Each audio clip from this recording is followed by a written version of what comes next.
सबसे प्यारी है, माँ तू जग में न्यारी है। माँ तू सबसे प्यारी है, माँ तू जग में न्यारी है। अपने आंचल में रखना, अपने आंचल में रखना, हमें वरदानों से भरना।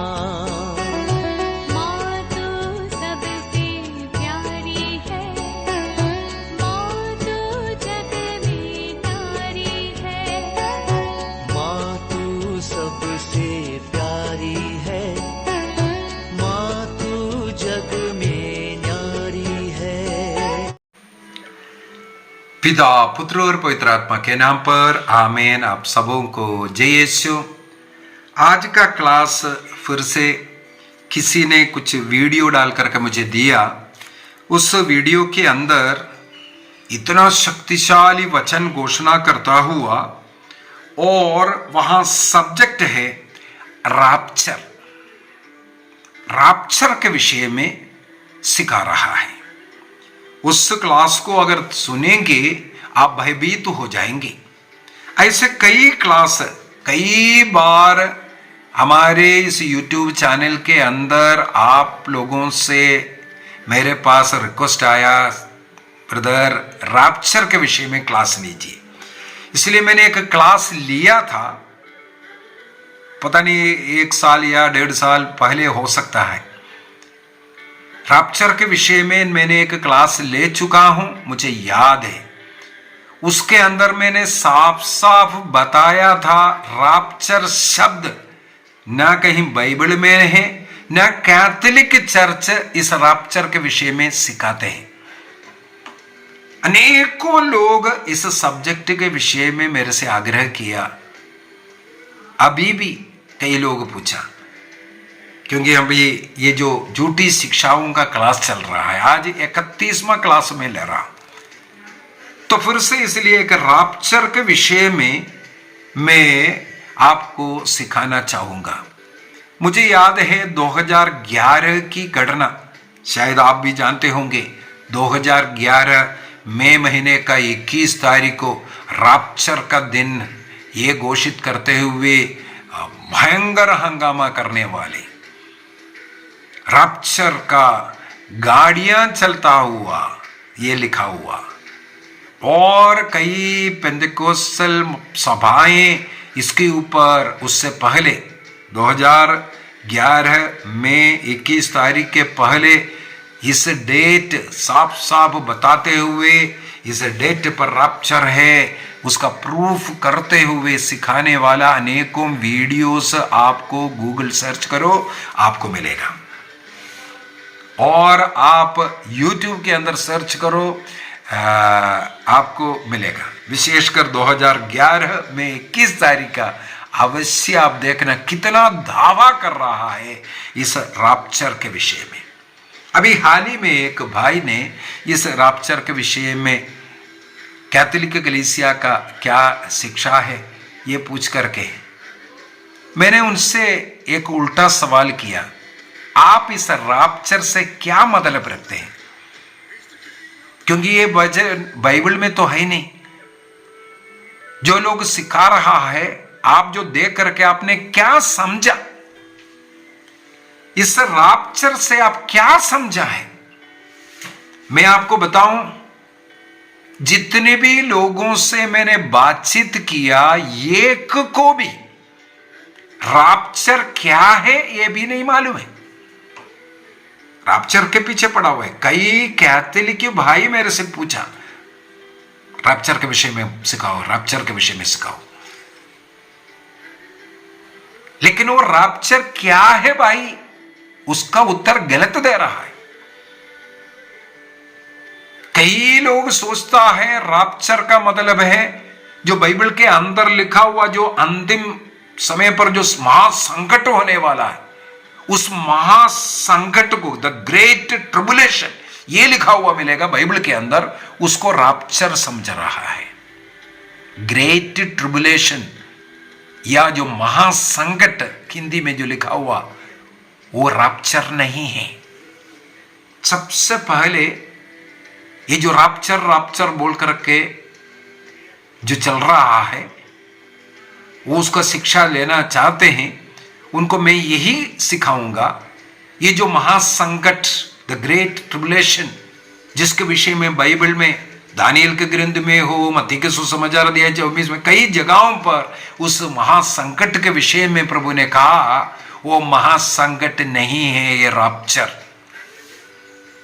क्योंकि आपने सही रूप से रैप्चरवादियों का, ये रैप्चर के पीछे जो शिक्षा है उनका, वो लेखों को, उनके किताबों को नहीं पढ़ पाया, इसलिए आप अज्ञानता में इसका हावी हो रहा है। इसलिए कैथोलिक कलीसिया का साफ साफ कैटेकिज्म ऑफ कैथोलिक चर्च 676 साफ साफ शिक्षा है। कैथोलिक चर्च इस रैप्चर शिक्षा नहीं देता है, ये बाइबल का अनुसार नहीं है, बाइबल का विरोध है, ये भी मैं प्रूफ करूंगा। उदाहरण के लिए मई 21, 2011 को रैप्चर बोल करके लोगों को भयभीत किया, लोगों का धन अनेकों लोग लूटा। अभी मजेदार बात यह है, ये भी आपको पढ़ने के लिए सब मिलेगा। जिन पास्टर लोगों ने इस रैप्चर के पीछे, उन लोगों को रैप्चरवादी लोग बोलते हैं, रैप्चरवादी लोग बोलते हैं। उन लोग मतलब अभी तो 2011 का मई 21 तारीख तो खत्म है ना, इसके बाद तो कुछ है नहीं, इसलिए धन संपत्ति सब कलीसिया में लेकर के आओ। अनेकों लोग उसके पीछे शायद कंगाल भी हो गया होगा, और इन पास्टर लोग उसके द्वारा अपना महल खड़ा कर दिया, क्योंकि उन्होंने जो घोषित किया मई 21 तारीख को रैप्चर नहीं हुआ, खत्म नहीं हुआ। अगले इतवार को भी वो वजन देने के लिए वहां खड़े हैं बेशर्म होकर के, लेकिन उनको एक चीज मिल गया, उसके द्वारा पता नहीं कितना करोड़ों रुपया इकट्ठा कर दिया। लोग भयभीत होकर के अभी ये पैसा का क्या है, सब प्रभु को अर्पित किया, पास्टर का पॉकेट में गया। एक भी पास्टर अपना धन संपत्ति बेच करके, अपना घर बार बेच करके किसी को नहीं दिया, वो केवल लेता गया। अगर रैप्चर है, खत्म हुआ, दुनिया का अंत, कई लोग सोचते हैं रैप्चर माने दुनिया का अंत, गलत शिक्षा, गलत सोच। रैप्चर शिक्षा देने वाला ये नहीं बोलता है, जो अज्ञानी लोग रैप्चर को दुनिया का अंत बोलते हैं, जिनको ये रैप्चर की शिक्षा सही रूप से मालूम नहीं है, वो सोचते हैं दुनिया का अंत के विषय में सिखा रहा है, नहीं है। अभी रैप्चर शब्द को उठाने के लिए एक लातीनी शब्द का इस्तेमाल किया। ये रैप्चर शब्द अंग्रेजी में, ये जो रैप्चर शब्द को उठाने के लिए लातीनी शब्द का उपयोग किया, जो तसलनियों का पहला पत्र उसके अध्याय 4 वाक्य 15 से 17 तक पढ़ेंगे, वहां का वचन को उठा करके उसको रैप्चर बनाया। थोड़ा सा उसको भी पढ़ करके सुना देंगे। फर्स्ट तसलनी चैप्टर 4 वाक्य 15 से 17 तक हम लोग पढ़ते हैं। हमें मसीह से जो शिक्षा मिली है उसके आधार पर हम आपसे यह कहते हैं, हम जो प्रभु के आने तक जीवित रहेंगे, मृतकों से पहले महिमा में प्रवेश नहीं करेंगे।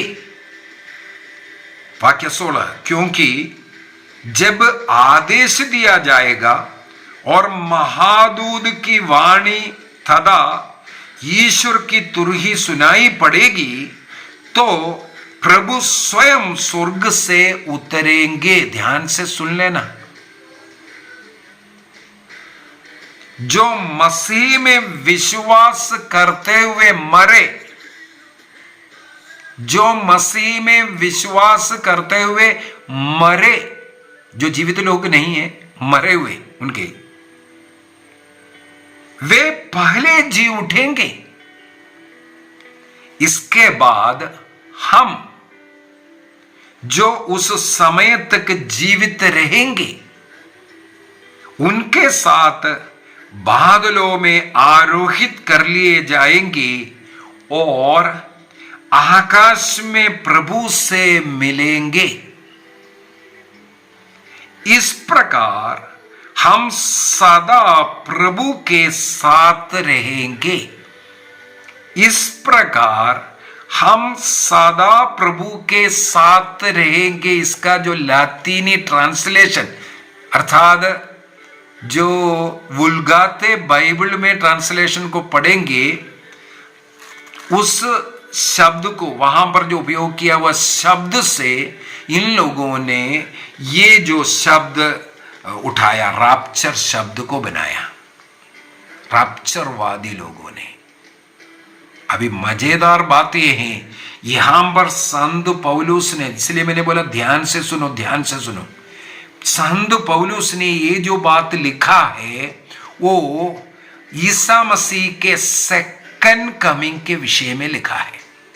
इसका मतलब संसार का अंत के विषय में लिखा है, सेकंड कमिंग के विषय में लिखा है। इसी बात को यदि दानिएल का ग्रंथ अध्याय 10, अध्याय 11, अध्याय 12, 3 अध्यायों में है, बहुत लंबा चौड़ा है। आप ध्यान से धीरे से दानिएल का ग्रंथ, पुराना विधान, दानिएल का ग्रंथ अध्याय 10 में अध्याय 11, अध्याय 12 को पढ़ना, विशेषकर अध्याय 11 का वाक्य 31 से आगे पढ़ना। वहां पर भी हमें इस आखिरी समय के विषय में, लास्ट 7 ईयर्स के विषय में हो, या ग्रेट ट्रिबुलेशन के विषय में हो, या ईसा मसीह के इसके बाद 1000 वर्ष का जो राज्य करने के विषय में हो, कई ऐसे विषय में, बातों के विषय में लिखा हुआ मिलेगा। और मत्ती के सुसमाचार अध्याय 24 के अंदर ईसा मसीह ने स्वयं उस अंतिम समय के विषय में लिखा। वो किस प्रकार होगा नहीं मालूम, किसी को नहीं मालूम। जिस प्रकार प्रसव पीड़ा के विषय में स्त्री को मालूम नहीं, वो अचानक आता है, उसी प्रकार। और दूसरी बात है, जिस प्रकार एक चोर घर में घुसता है, उसी प्रकार यह भी बोला हुआ है, 2 व्यक्ति एक पलंग में सो रहा है, एक उठा ली जाके, दूसरे नहीं उठा रहा। खेत में 2 व्यक्ति काम कर रहा था, एक उठा लिया गया, दूसरे देखा था, अरे कहां गया, नहीं दिख रहा है। छत पर, घर के छत पर 2 व्यक्ति बातें करके बैठा हुआ था, अचानक एक उठा गया। कई बार हम लोग जोक लगाते हैं, जोक मारने के लिए। एक प्लेन में हम सफर कर रहा है, यहां से पायलट चला गया, बाकियों के क्या हाल हो, ये हालत होने वाला है। उस समय पर प्लेन भी चल रहा होगा ना, पायलट उड़ गया, बाकियों का। ऐसे एक हाहाकार के विषय में मत्ती के सुसमाचार अध्याय 24 के अंदर भी हम लोगों को पढ़ने के लिए, बाइबल के अंदर अनेकों जगहों पर, मैथ्यू चैप्टर 24 वर्स 15 से लेकर के 31 तक पूरा पढ़ करके जाना। 2 थेसलोनियों का अध्याय 2 वाक्य 1 से 4 तक। अभी हम लोगों ने थेसलोनियों का पहला पत्र अध्याय 4 का वाक्य 15 से पढ़ करके सुना। इसी प्रकार प्रकाशना ग्रंथ के अंदर भी मिलेगा, अध्याय 20 में वाक्य 4 से आगे। अध्याय 10 में भी हमें मिलेगा। मैंने प्रकाशना ग्रंथ का हर एक वाक्य का अध्याय 1 से लेकर के उसका कैसे लिखा, ये सब क्लास ले चुका है। आप हमारे इस चैनल का डिस्क्रिप्शन में जाइए, रेवलेशन प्रकाशना ग्रंथ का जो क्लासेस है वो एक साइड से सीख लीजिए। एक एक वाक्य का मतलब क्या है, पूरा प्रकाशना ग्रंथ का क्लास उसके अंदर आपको मिलेगा। तो ये सब दिया हुआ है। और कुरिन्थियों को लिखते हुए, कुरिन्थियों का पहला पत्र अध्याय 15 मृत्यु के विषय में, अंतिम समय के विषय में सब वहां पर भी सिखा रहा है। तिमोथी को लिखते हुए संत पौलुस अध्याय 3 के अंदर 16 ये सब अनेकों जगहों पर बाइबल के अंदर इस अंतिम समय के विषय में लिखा है। ये कोई भी रैप्चर नहीं है। अभी रैप्चर क्या है, इन लोग क्या सिखाता है? यहां पर मैंने जो बोला ना, इस प्रकार हम सदा प्रभु के साथ रहेंगे। धर्मियों को प्रभु ये आफत जो पीड़ाएं, जो ग्रेट ट्रिबुलेशन होगा, वो सहन करने के, धर्मी क्यों सहन करना है? वो अच्छा जीवन जिया है ना, तो धर्मी के लिए वो नहीं है। इसका मतलब ग्रेट ट्रिबुलेशन के पहले, महासंकट के पूर्व में ईसा मसीह चोर के मुताबिक आएगा। जितने भी धर्मी लोग हैं उन्हें अलग कर लेकर के जाएगा। उनको ये ग्रेट ट्रिबुलेशन होकर के नहीं जाना पड़ेगा। इस प्रकार का वाद विवाद करने वाले लोग ही ये रैप्चर वाला है। इसका मतलब रैप्चर वाला कहते हैं ईसा मसीह। इसका मतलब एक बार ऐसा चोर के माफिक आएगा जो संतों को लेकर के जाने के लिए। इसके बाद ग्रेट ट्रिबुलेशन होगा।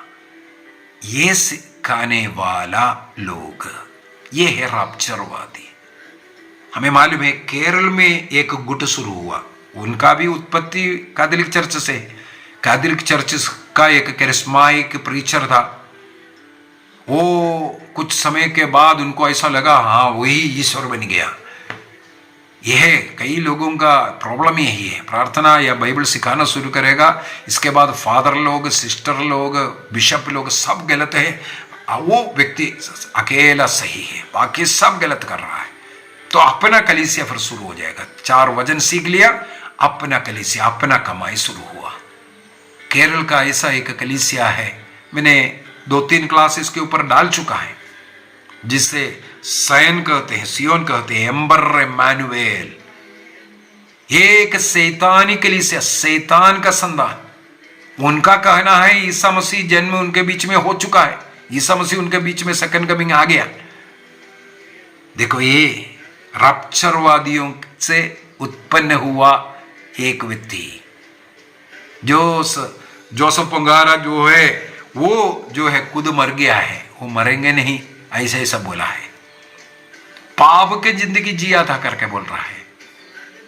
खुद शादीशुदा है, दूसरे पत्नी में, दूसरे स्त्री में संतान जन्म लिया। वो सोचा वो लड़का होगा, वो ईसा उसको बना देंगे, लेकिन जन्म लिया तो मरियम जन्म लिया। प्रॉब्लम यहां है, गलत शिक्षा है। हजारों फॉलोवर्स केवल केरल में नहीं है, हमारे नॉर्थ इंडिया में भी फैल गया है। अनेकों का जिंदगी बर्बाद, पति पत्नी अलग रह रहा है आज। अनेकों का जीवन बर्बाद किया। इसमें शैतान है, उसमें शैतान है, उनको निकालो। पति को निकाला या पत्नी को निकाला, जो उनके हाँ कर करके बैठा, केवल उनको रख रखे अबॉर्शन करवा रहा है। कोई गर्भवती हुआ उधर अबॉर्शन करवा रहा है। इस प्रकार का निकृष्ट कम्युनिटी, सयन, एम्बर इम्मानुएल, कई लोग बोलते हैं वहां सच्ची शिक्षा चल रहा है। वाह, 2000 साल से जो शिक्षाएं चल रहा है वो सब झूठा निकल गया।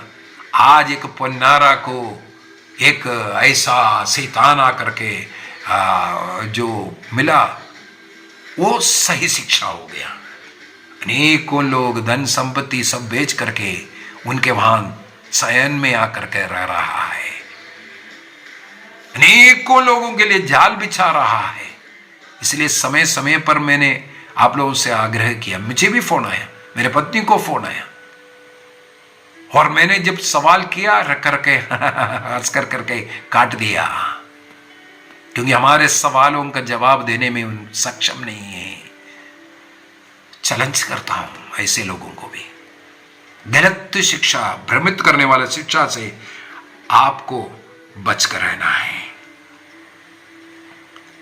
ये जो रैप्चर, जो ऐसे धर्मी लोगों को ग्रेट जो ट्रिबुलेशन होने के पहले उठा, महासंकट के पहले उठाकर लेकर के जाएगा ईसा मसीह, चोर के माफी आकर के, ये रैप्चरवादियों का जो शिक्षा अगर सही है तो बाइबल जो सिखा रहा है वो गलत साबित हो जाएगा। बाइबल गलत है, यह रैप्चरवादी सही है।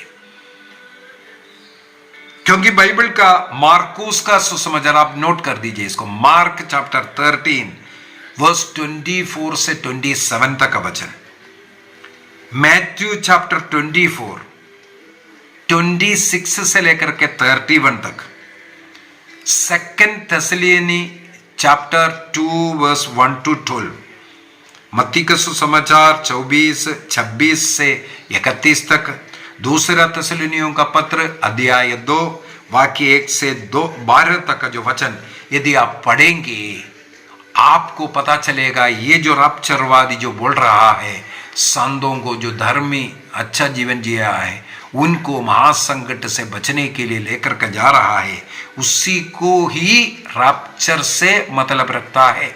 मैं फिर से आप लोग जो रैप्चर के विषय में नहीं सीख रहा है, नहीं समझा है, गलत शिक्षाएं सुन रहा है, वो कई झूठी शिक्षा है, महासंकट को भी कई लोग रैप्चर बोल के, नहीं, गलत, रॉन्ग रॉन्ग रॉन्ग, ऐसा नहीं है। जो सही रैप्चरवादी लोग जो जिसको रैप्चर बोला है वो धर्मियों को उठा करके लेकर जाने के विषय में वो पवित्र बाइबल के इन वचनों के खिलाफ है। यहां पर क्या लिखा हुआ है, यीशु मसीह का सेकंड कमिंग के पहले दोबारा धर्मियों को लेकर के जाने के पूर्व में ये महासंकट से होकर के हर व्यक्ति को जाना पड़ेगा। महासंकट हमारा परख करने वाला ऐसा आग है, महासंकट हमारा शोधना, जैसे सोना आग में तपाया जाता है, शुद्ध किया जाता है, उसी प्रकार हमारे शुद्धता करने का समय है ये महासंकट। उससे सभी लोगों को, धर्मी विधर्मी सभी लोगों को गुजरना पड़ता है। ग्रेट ट्रिबुलेशन, महासंकट इसके बाद आएगा। इसीलिए ये जो रैप्चरवादी, रैप्चर शब्द लेकर के जो डराने वाला का शिक्षा झूठी शिक्षा है। 1000 वर्ष का जो राज्य के विषय में, उसके विषय में भी मैंने जब रेवलेशन क्लास लिया था, प्रकाशन ग्रंथ का जो क्लास लिया था उस समय पर मैंने बता कर दिया था। ये जो क्या है 1000 का, ये नहीं गिनना है 1 साल 2 साल 3 साल, नहीं, 1000 माने बहुत वर्षों तक ईसा मसीह का राज। इसका क्या मतलब है, ईसा मसीह के उस राज में शैतानी हरकत नहीं होगा, होगा। उस समय पर दुष्ट लोग नहीं होगा, होगा। ईसा मसीह का राज 1000 years रेन, वो जो लिखा हुआ है मैंने उस क्लास के अंदर भी सिखाया था। ईसा मसीह ने एक कलीसिया स्थापित किया, अपने कलीसिया में रह करके कलीसिया के द्वारा जो राज जो चल रहा है, अभी जो चल रहा है वो 1000 वर्ष का, वो ये अभी 2000 है, अभी 3000 में खत्म हो जाएगा, ऐसा नहीं। उसका मतलब रेवलेशन के अंदर मैंने वो भी सिखाया, जो भी संख्या बताता है उसका कुछ मीनिंग अलग होता है, उसी संख्या को नहीं पकड़ना, उसका कुछ मतलब अलग होता है। 1000 वर्ष मतलब अनेकों वर्ष, अनगिनत वर्ष। अभी कलीसिया का राज चल रहा है, मसीह इस कलीसिया में रह करके जो राज चल रहा है, उस समय पर मसीह व्यक्तिगत रूप से राजा बन करके नहीं है, कलीसिया के द्वारा राज कर रहा है, उसके विषय में हमें सिखाते हैं। तो मैं एक और बात बता करके खत्म करना चाहूंगा, ईश्वर का राज्य क्या है उसको समझने के लिए भी एक वचन है। लूकस के सुसमाचार अध्याय 17 वर्स 20-21 में प्रभु यीशु मसीह साफ साफ सिखाते हैं, स्वर्ग का राज्य तुम्हारे बीच में ही है, स्वर्ग का राज्य तुम्हारे बीच में है। इसका मतलब 1000 वर्ष का राज्य चल रहा है, ये तुम्हारे बीच में स्वर्ग का राज्य है।